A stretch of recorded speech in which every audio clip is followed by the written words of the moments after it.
Welcome back to 999 Part 58. Now, as you'll hear in future videos, this is a re-record because Part 58 accidentally got recorded over. So, we're hearing about this experiment. And filled it with enough water so that the rats could drown. This experiment's brought to you by the letter C. Exit A is pitch black, so dark even a rat can't see anything. Exit B is electrified, which means the rat can't leave through it. So what would a rat do if it was put in this situation? Which exit would the rat choose? And Ace responded. B, of course. The rat has no way of knowing that exit B is electrified.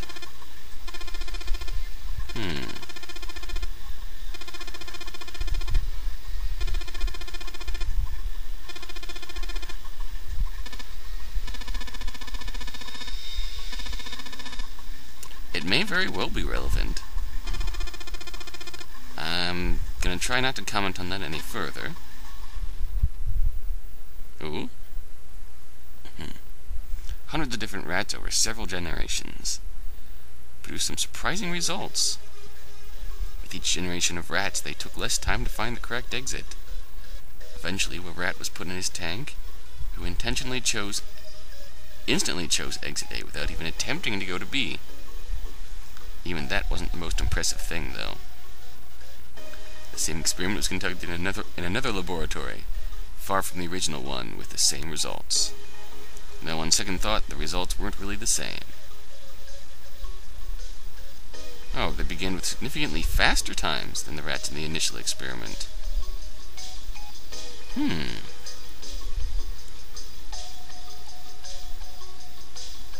Very interesting.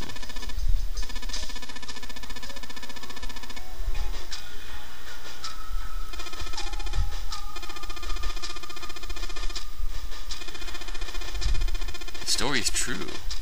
Ooh.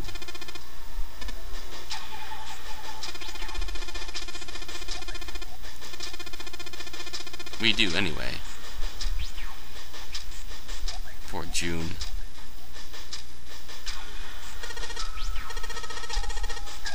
Yeah, anyway.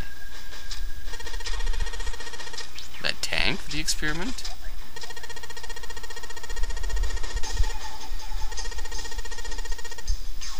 They could have. Why they need the water?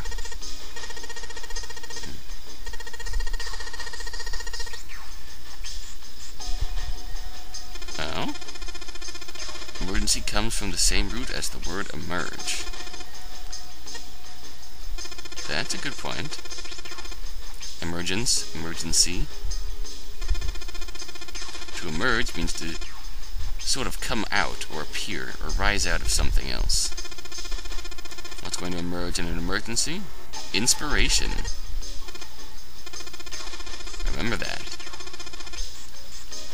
Either you crack, or your mind focuses, and pulls up what you need.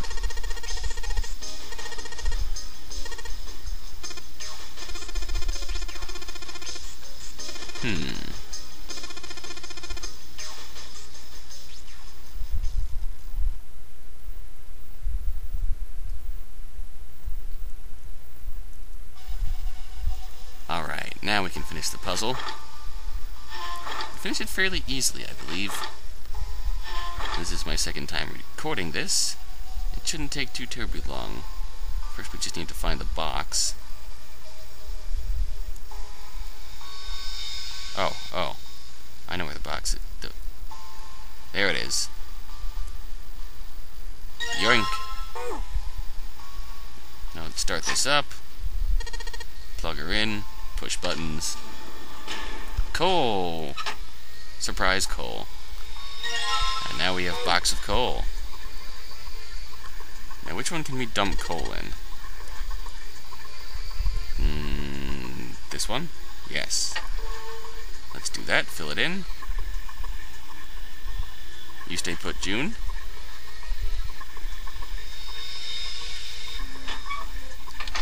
And now to start the engine, gentlemen, Pull the switch. I said pull the switch. Thank you. Shdoom.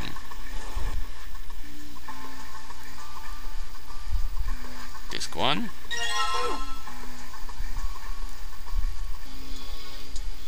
Here's the bronze disc. And silver disc. We'll be done in no time.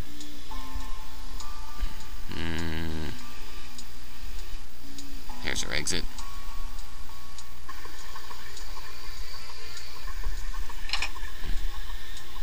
Time for the Olympic puzzle. You know, silver goes here. Now I think gold goes here.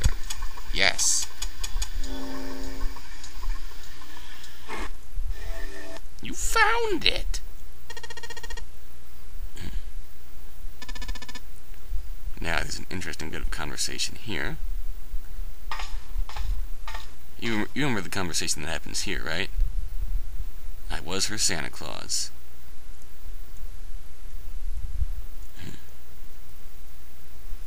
Let's hear it again. It's his sister.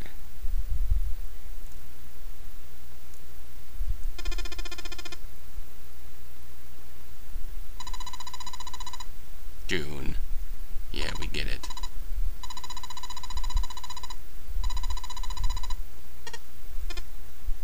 Facepalm. I was her Santa Claus.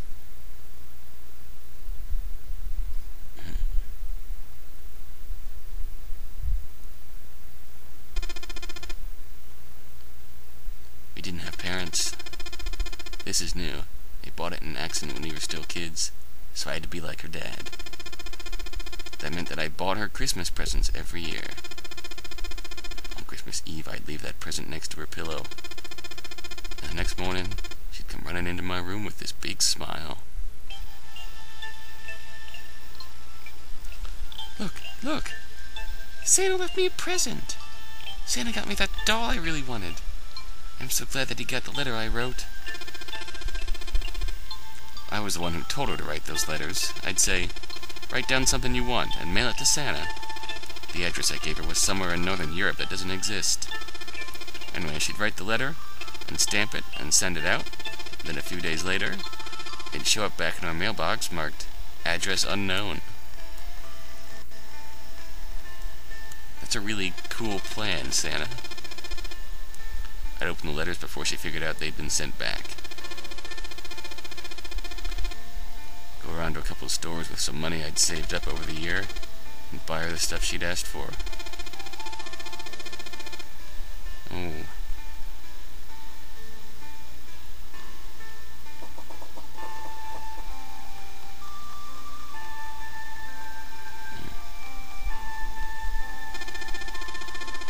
One year her letter was different. She didn't write a list of toys she wanted or anything like that. Hope you don't mind me reading all this. Instead it said, I don't want any presents this year. Instead, I want you to make my wish come true. My wish is that we'll be happy like this for a really, really long time. But I couldn't make that wish come true. Some Santa I am. Santa.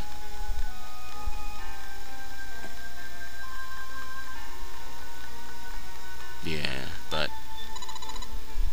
Oh, June.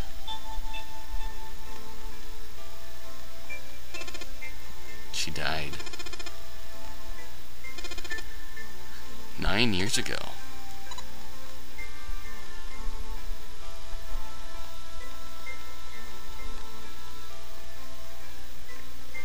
That means a lot more to me now. Won't say why. Don't bother asking.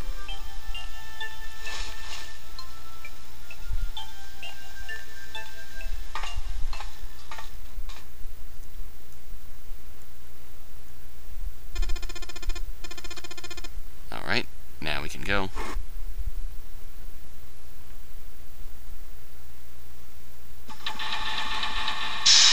And now we have this puzzle, the old cargo room. What? Wow, that's interesting. It completely ganked the second screen. How the heck? Okay, enough of that fuzz. Let's get down to business. You know what we need to do here? Collect cards. There's number 9.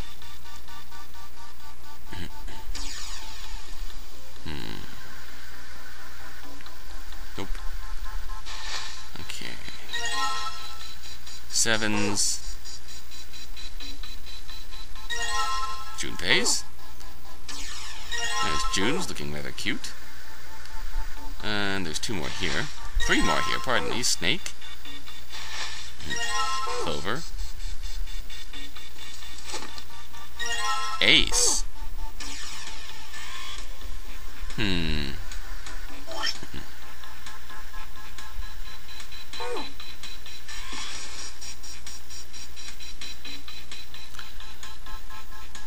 I'm just thinking about things. Things are really coming across to me a lot different now. This might be something I'd revisit once I finish the game completely. Okay, we got Ace. We got that card now. It's time to see June collapse in front of the fence. She didn't respond. Oh, June. Yeah. You do the box thing, pal.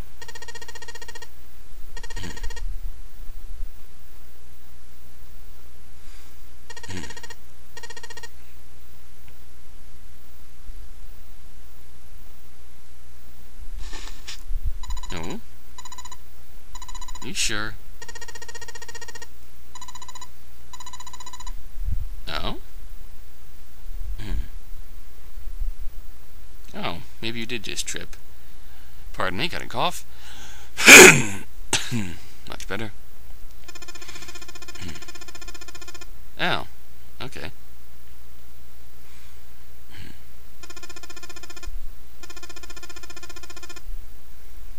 I'd imagine.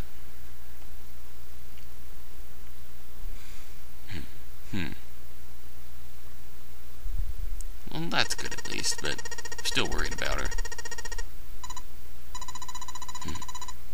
Oh?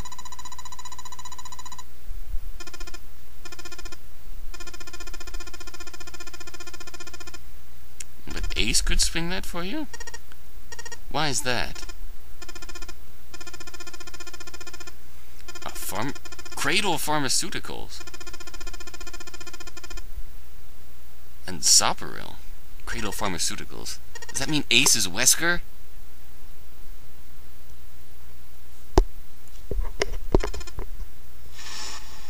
That's the drug.